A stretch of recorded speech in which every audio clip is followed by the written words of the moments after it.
Our speaker today is Erik Scott from the History Department. He is, I saw him actually give a lecture, a similar lecture to this about a year ago at downtown at an event that was being held, and he was on a panel, and just thought it was so interesting that I wanted to get him in and do a repeat performance for Brownbag. I'll embarrass him just a little bit in just noting a few things. He's just published a new book called Familiar Strangers, The Georgian Diaspora and the Evolution of the Soviet Empire. And he just recently received an NEH grant to help with archival work directed towards a book on Soviet defectors, during the Cold War. So maybe this is part of that. Thanks, Bart. Thank you all for coming. This is the basis for this is a talk I gave last summer at the Free State Festival downtown, and Bart called me in for a repeat performance. But I also wanted to build on this and talk a bit about not just the show The Americans, but why I think we're in a moment of Cold War nostalgia, how this show The Americans engages and subverts Cold War nostalgia, and I also wanted to talk about my experiences teaching the Cold War here at KU, and begin to sketch out some of the ways that professional historians are looking at the Cold War now, how my new project on defection fits in with Cold War historiography, and how we're rethinking this period of time. So, first of all, this idea of this question of an era of Cold War nostalgia. After Russia's annexation of Crimea, after its intervention ongoing in eastern Ukraine, its involvement ongoing in the Syrian conflict, its more aggressive military posturing overseas, with this most recent sort of flyby being an example, headlines often refer to a new Cold War. And while I don't think we're in a new Cold War for a variety of reasons, I do think we're in a time of increased nostalgia for the Cold War period. Svetlana Baim has a really interesting book called The Future of Nostalgia, in which she discusses the origins of nostalgia. It's basically diagnosed for the first time in the late 18th century as a pathological ailment suffered by Swiss mercenaries fighting abroad. So it is a pathology. It's a pathology in the sense that it's not just about homesickness, but about longing for a home or a time that never really existed. And while some, I think, revel in nostalgia in an ironic or a knowing way, in a playful way, the idea of the past as an enchanted world is taken quite seriously, often in ways that can have profound and usually negative political implications. So I think we have both ironic and non-ironic nostalgia when it comes to the Cold War, both in the US and in post-Soviet Russia. In the US, in recent years, we have nostalgia in popular culture with, I think, varying degrees of irony. Less ironic would be the remake of Red Dawn in 2012, this Cold War epic, this time with North Korea as the main villain. Perhaps more ironic, although still playing with categories that are taken quite seriously by people. This new documentary, Red Army, that looks at the Soviet hockey team. And since 2013, we've had the show The Americans on FX. And I have to warn everyone, I'm terribly behind on the show, so please watch out for spoilers. I think nostalgia is also present in the political rhetoric in the United States, where it is, I think, more earnest and potentially more dangerous. Certainly we have had for quite a long time now the beatification of Ronald Reagan as someone who bravely won the Cold War, even though he didn't, and even though he talked to Gorbachev about eliminating nuclear weapons in a serious way. This idea of lost American greatness that you see referenced in Trump's slogans of "Make America Great Again," and I don't, know exactly when America was great in his view, but one imagines it was sometime during the Cold War. this period of confrontation, this period of grand military posturing on a global scale. I also encounter this nostalgia in the classroom, even though all of my students pretty much are born after the end of the Cold War now. It remains really common to interpret post-Soviet Russia through a Cold War US-centered framework, and I think here there are important distinctions between the popular remembrance of the Cold War and the way that scholars are looking at it, and I'll talk about that in a minute. But this is what led me to teach this History 378, which is called Beyond the Iron Curtain, Soviet Perspectives on the Cold War. So looking at the Cold War from a Soviet perspective, trying to defamiliarize this conflict for students. Of course, I think we also see nostalgia, both ironic and non-ironic, in Russia as well. On the ironic side, we might think about these various celebrations of communist kitsch, these sort of Soviet-themed restaurants, but also certainly there's a longing for great power status at the expense of domestic development, the restoration of Soviet-era symbols, which can have very varied meanings, and I don't want to say they're always purely nostalgic for one particular thing, but certainly this is part of it. The push by Putin and other Russian leaders to resolve issues not through international organizations, but on a bilateral basis, the elevation of Russia as sort of an equal partner to the United States, two great powers, determining the course of world events. So what is it that we're nostalgic for? If this nostalgia is in the air, it's in popular culture, it's in political discourse on both sides. Perhaps it's for clear-cut villains that allow us to idealize our own supposed virtues, and this works on both sides. Perhaps it's for a world of American supremacy in which our main rival ultimately faltered, and so this is, I guess, self-serving. Perhaps it's for a supposedly simpler past in which there was a supposedly clearer set of rules. So there are those who argue that nostalgia is greatest at times of social upheaval, and so this might be a commentary on upheaval not just in Russia but in the US. I think whatever side you're on, this model of bipolarity can offer a world of good versus evil, light versus darkness. I also think that nostalgia for the Cold War in particular derives from the fact that we're still in a world that bears its imprint. And this imprint, I think, is deep in the American subconscious and reaches equally deep into the American heartland. So Kansas is actually an interesting place to think about the Cold War.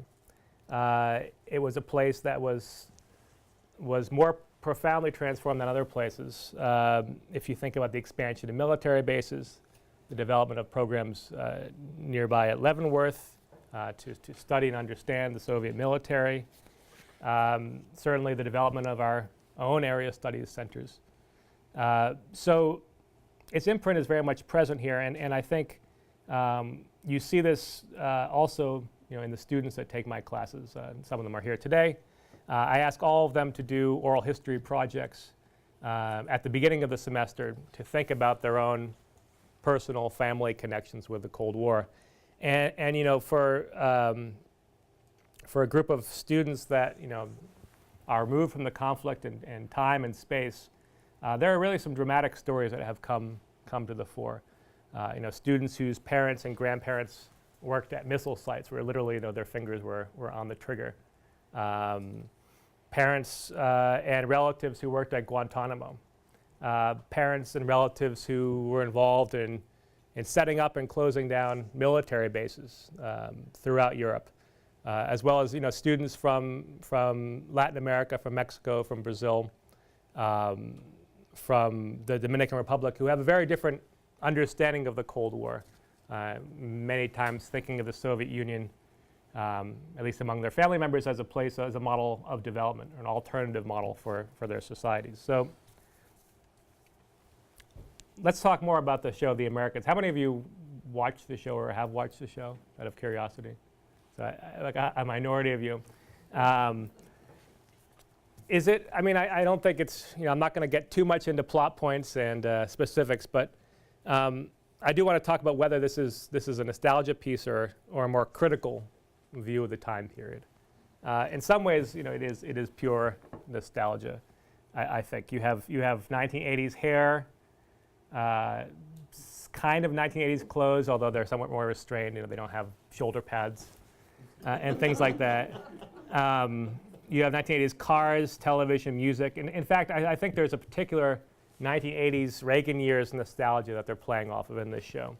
But like other shows, like for Mad Men, which is its predecessor and an important, I think, parallel. The Americans revisit the past in order to defamiliarize their understanding, to take a time period which we think of as stable, as maybe wholesome, and really destabilize that, and really take apart and point at some uncomfortable realities, some uncomfortable differences. And I think this is really evident, without getting too much into plots. I think it's evident even from the show's credits, which are worth taking a closer look at. So I want to show briefly here the opening credits of the show, and there's a lot. I'll warn you, there's a lot going on. Jerry, can you reach behind you and turn off maybe the front two lights? So you can see this a little bit. So there's a lot going on here. I'll unpack it in a minute.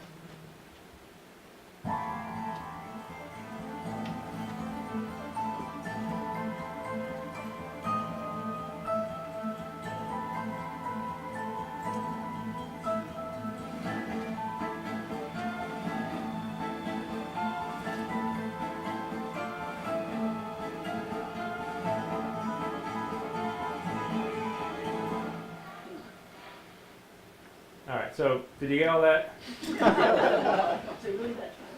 It's really that fast. So let's take that apart a little bit, because there's something about this. Certainly the speed and the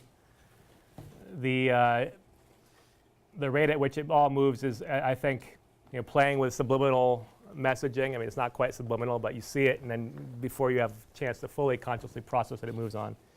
But there's also an emphasis throughout on parallels, even if they are expressed on a nearly subliminal level. So the first slide, for example, has, first of all, you see the use of Cyrillic, but also this juxtaposition of U.S. Marines raising the flag at Iwo Jima, which is the basis for the memorial, and the Rabochi Kolkhoznitsa statue in Moscow. So similarities in heroic political iconography.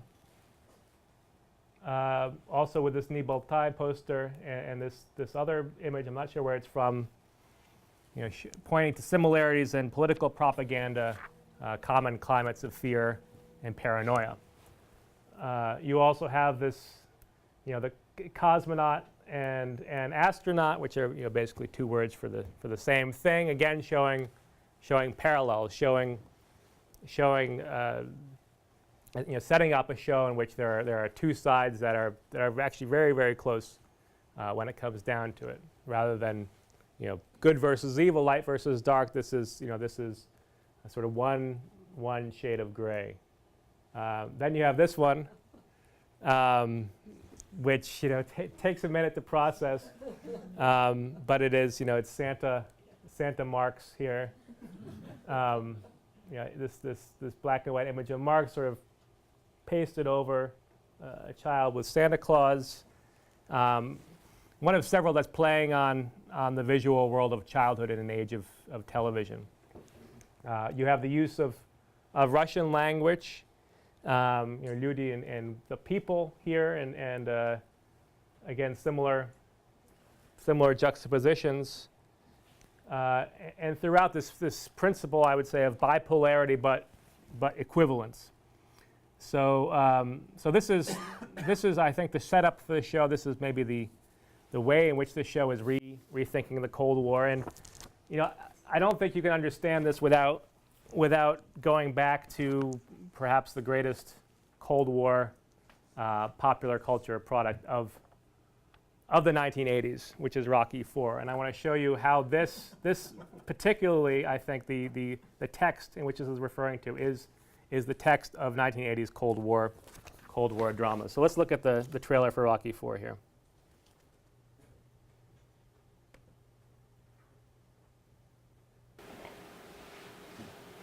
Today, the Soviet Union has officially entered professional boxing. This is not just an exhibition fight. It's us against them. He would like to compete against anyone who's qualified. Drago is the most perfectly trained athlete ever. Whatever he hits, he strikes. He could have stopped the fight.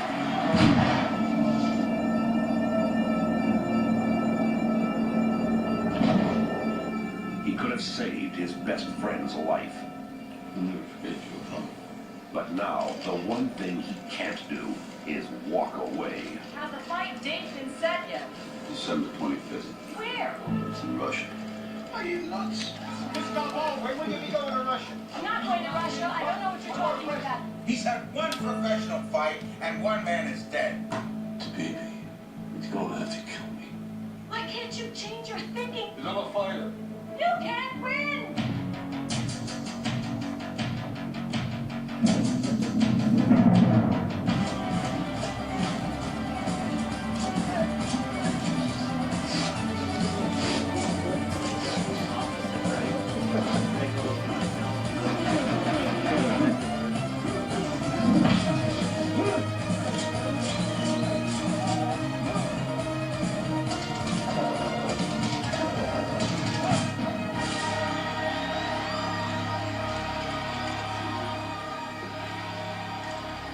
I must break you.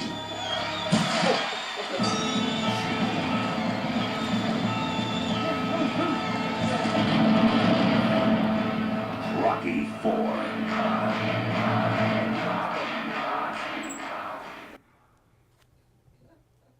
All right, so there's the less ironic.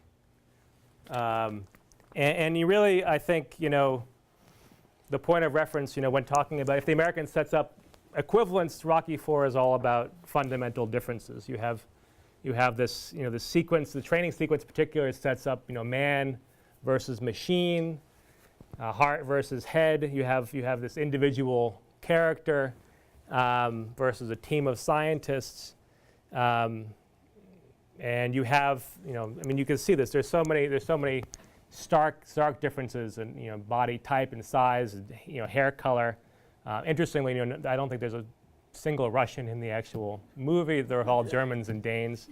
But in any case, these differences are set up. But in the Americans, I think instead of difference, you have a resemblance, and you have the alleged virtues of the U.S. side being harder to find. And so you have, in the Americans, classic Cold War plots, cloak and dagger, espionage. You have goofy costumes. You have stories of defectors escaping from a grim gray and eternally cold Soviet Union. And literally, I think every time they show the Soviet Union, it's cloudy outside and there's snow on the ground. But also a fairly negative depiction of U.S. policy in the period, from the Iran-Contra scandal to U.S. support for Islamist extremists in Afghanistan. It's an entirely different question whether the show is realistic. I don't think this is its aim. Yes, it's advised. Its advisors include a former CIA agent. Yes, it has some interesting details of day-to-day operations, but certainly the life of ordinary spies is probably less interesting and dramatic. But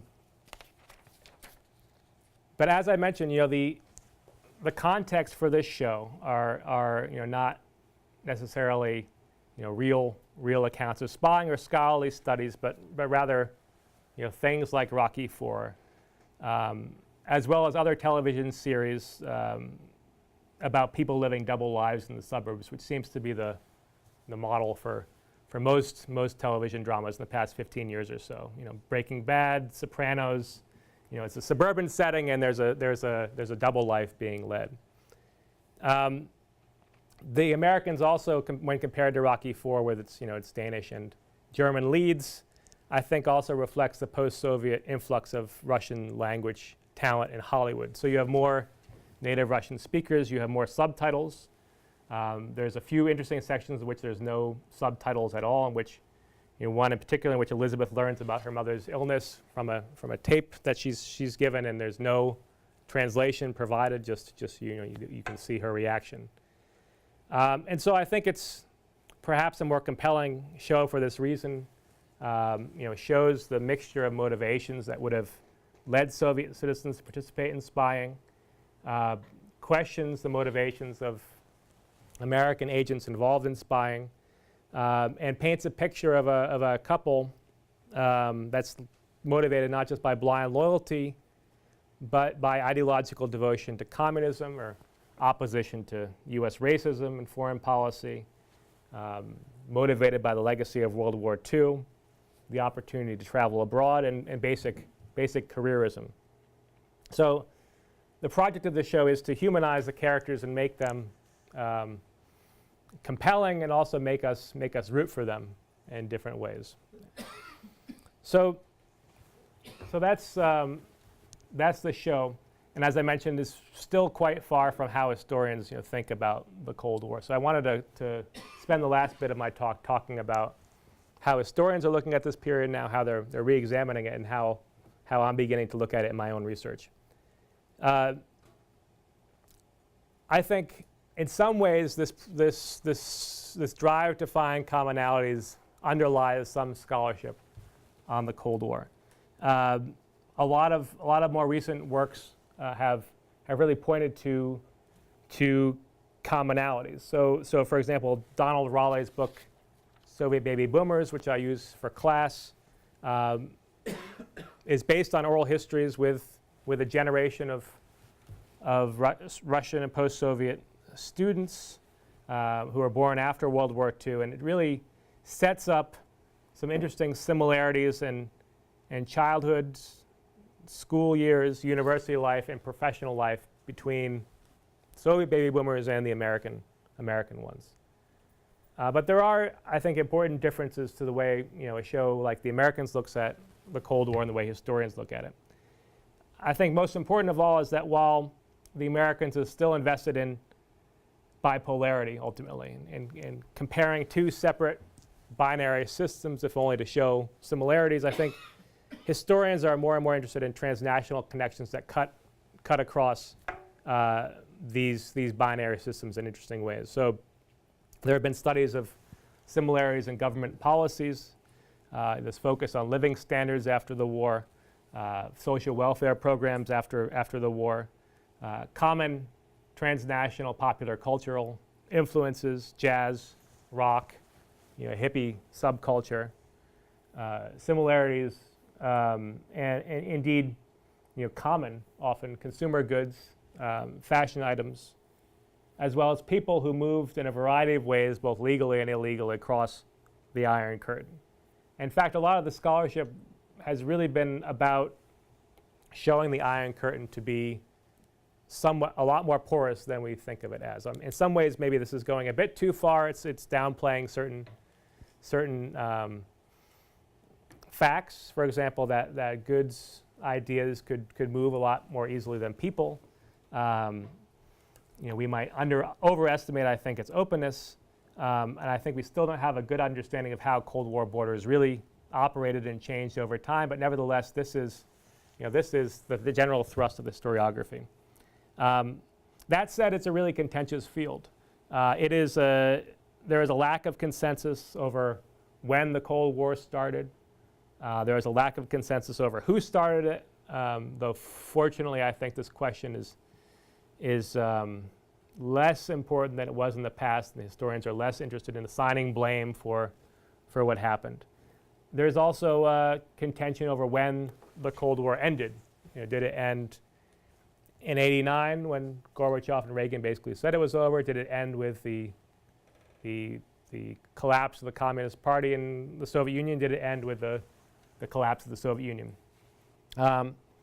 There's also, even I think an interesting debate to be had over who really won the Cold War. The obvious answer is the U.S., but if you look at the collapse in real wages, the departure of industries, the divestment of public goods and services, and I'm talking here about the US, not the Soviet Union. If you look at all these things in the post-war, post-Cold War US, you can really sort of start to wonder, whether the end of the Cold War was beneficial and whether sort of the American people really won it. So these are questions we debate in my class, and this is a field of history I found myself drawn into. In some ways, it's a topic that drew my interest in the Soviet Union and Russia in the first place. But it also is coming from my recently completed book, which looks at internal migration in the Soviet Union. And so I've become interested in following the movement of people, not just within the Soviet Union, but also across Soviet and socialist borders, and thinking seriously about the subject of defection, which is the subject of Cold War thrillers, but also really a central feature of the Cold War experience. And it's an issue, a word at least that's pretty much disappeared from our vocabulary after 1991. I mean, it's still used occasionally, mainly refer to people from North Korea or maybe Syria defecting, but it was a lot more common in the Cold War period, and sometimes my students even don't know what it means. And so while I think that these transnational approaches to looking at the Cold War, to contextualizing the Soviet Union and the US in a global context is really useful, I think it's largely ignored the power of borders, the borders that allowed for movement of ideas and culture but restricted people, borders that weren't simply arbitrary, that didn't simply get set up and not change over time, but were motivated by different factors on both sides, and transformed the people and things that crossed them.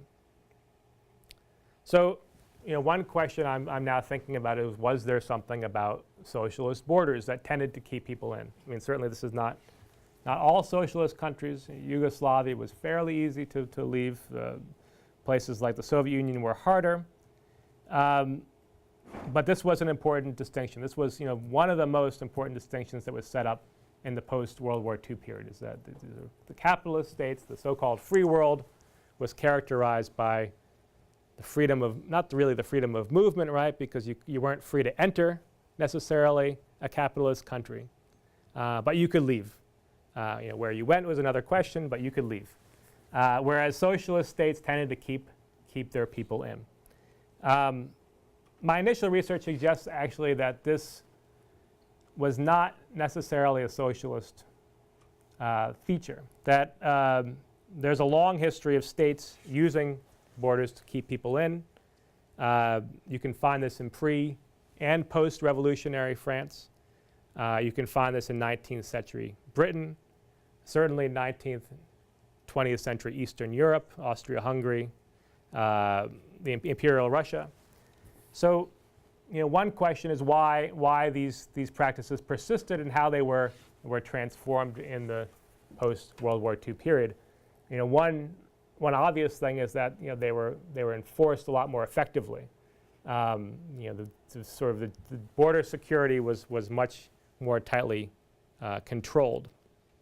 Another interesting question is why this long-standing practice, that was really in the 19th century, seen as quite natural, came to be seen as something abhorrent, as anathema to the so-called freedom of movement, and what motivated states like the Soviet Union to continue pursuing these policies, even when it was pretty clear that world opinion was turning against them. So I think the question of defection or illegal emigration sheds a lot of light on the Soviet Union's relationship to its citizens and its relationship to the world around them. Another interesting thing that I'm finding is that the subject of defection, or the phenomenon of defection, is produced by the crossing of linguistic as well as political borders by people at the intersection of two rival systems.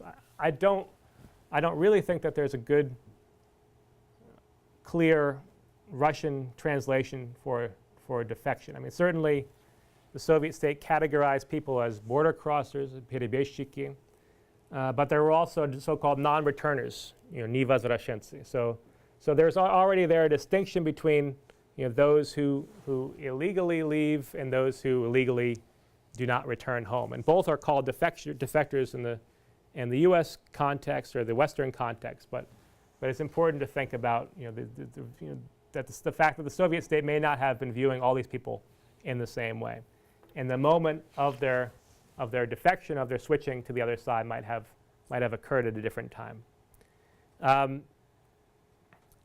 Over time, defection too developed its own set of rituals that are referred to in each case. There's usually politically significant physical movement, sneaking or swimming across borders, escaping handlers, jumping from an embassy window.